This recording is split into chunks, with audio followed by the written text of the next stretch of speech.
ఇవాళ బీజేపీ ప్రభుత్వము మూడోసారి ప్రధానమంత్రి నరేంద్ర మోడీ గారి ఆధ్వర్యంలో ఇవాళ దేశవ్యాప్తంగా కూడా పేపర్ లీకేజ్ అవుతుంది. ఇవాళ దాదాపు 23 లక్షల మంది విద్యార్థులు రాసినటువంటి నీట్ ఎగ్జాము, దేశంలోనే అత్యంత ప్రతిష్టాత్మకమైనటువంటి నీట్ ఎగ్జాము ఇవాళ వాళ్ళ జీవితాలతోటి ఇవాళ బీజేపీ ప్రభుత్వం ఆటలాడుతుంది. అదేవిధంగా మొన్ననే జరిగినటువంటి నెట్ ఎగ్జామ్ కూడా దాదాపు 11 లక్షల మంది ఇవాళ దాదాపు నెట్ ఎగ్జామ్ రాస్తే ఆ పేపర్ కూడా లీకేజ్ జరిగింది. అంటే ఇవాళ మనం ప్రధానంగా అర్థం చేసుకోవాల్సింది ఈ బీజేపీ కేంద్ర ప్రభుత్వం ఆధ్వర్యంలో ప్రధానంగా బీజేపీ పాలిత రాష్ట్రాలైనటువంటి గుజరాత్, అదేవిధంగా బీహారు, హర్యానాలో ఇవాళ పేపర్ లీకేజ్ అయింది. మనం అర్థం చేసుకోవచ్చండి. ఒకే సెంటర్ నుంచి ఇవాళ 67 మంది విద్యార్థులు ఇవాళ ఫస్ట్ ర్యాంక్ రావడం అనేది మరి చరిత్రలో ఎన్నడూ జరగలే. అదేవిధంగా 8 మంది విద్యార్థులకు కనీసం వాళ్ళకి సర్నేమ్ లేదు, ఫ్యామిలీ నేమ్ లేదు. అంటే ఏ విధంగా ఇవాళ ఎంత లోపభూయిష్టంగా ఈ ప్రభుత్వం ఈ ఎగ్జామినేషన్ కండక్ట్ చేసింది అనేది మనం అర్థం చేసుకోవచ్చు. అందుకే ఇవాళ కాంగ్రెస్ పార్టీ పక్షాన మేము ఒకటే డిమాండ్ చేస్తున్నాం, దీనికి కారకులైనటువంటి వ్యక్తులను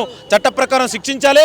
మరి అదేవిధంగా దీని మీద ఒక జ్యుడిషియల్ ఎంక్వైరీ ఏర్పాటు చేసి ఇవాళ విద్యార్థులకు వాళ్ళ తల్లిదండ్రులకు భరోసా కల్పించవలసిన అవసరం ఎంతైనా ఉంది. మరి అదేవిధంగా ఒక విద్యాశాఖ మంత్రిగా ఉన్నటువంటి ధర్మేంద్ర ప్రధాన్ గారు మరి దీనికి నైతిక బాధ్యత వహిస్తూ ఇవాళ మంత్రి పదవికి రాజీనామా చేయవలసిందిగా ఇవాళ కాంగ్రెస్ పార్టీ పక్షాన మేము డిమాండ్ చేస్తున్నాం. మరి అదేవిధంగా ఇవాళ ప్రధానమంత్రి గారు మరి రష్యా ఉక్రెయిన్ వారు ఆపినటువంటి నరేంద్ర మోడీ గారు మరి ఎందుకు పేపర్ లీకేజ్లు అవుతుంటే ఈ దేశ విద్యార్థుల భవిష్యత్తు ఆగమ్య గోచరంగా తయారవుతుంటే మరి ప్రధానమంత్రి గారు ఎందుకు మాట్లాడతలేరు? అంటే ఈ దేశ యువత ఇవాళ జీవితాలతోటి ఇట్లా ఆగమవుతుంటే నువ్వు స్పందించవా ప్రధానమంత్రి గారు? అందుకే ఇవాళ కాంగ్రెస్ పార్టీ పక్షాన పెద్ద ఎత్తున కూడా ఇవాళ దేశవ్యాప్తంగా కూడా ఇవాళ నిరసన కార్యక్రమం తెలియజేసుకున్నాం. ఇవాళ డెఫినెట్ కూడా ఇవాళ విద్యార్థులకు న్యాయం జరిగేంత వరకు కూడా కాంగ్రెస్ పార్టీ పక్షాన ఇవాళ విద్యార్థులకు కాంగ్రెస్ పార్టీ పక్షాన పోరాడుతుందని తెలియజేసుకుంటున్నాను. శ్రీకాంత్ యాదవ్ గారు మీరేం చెప్తారు?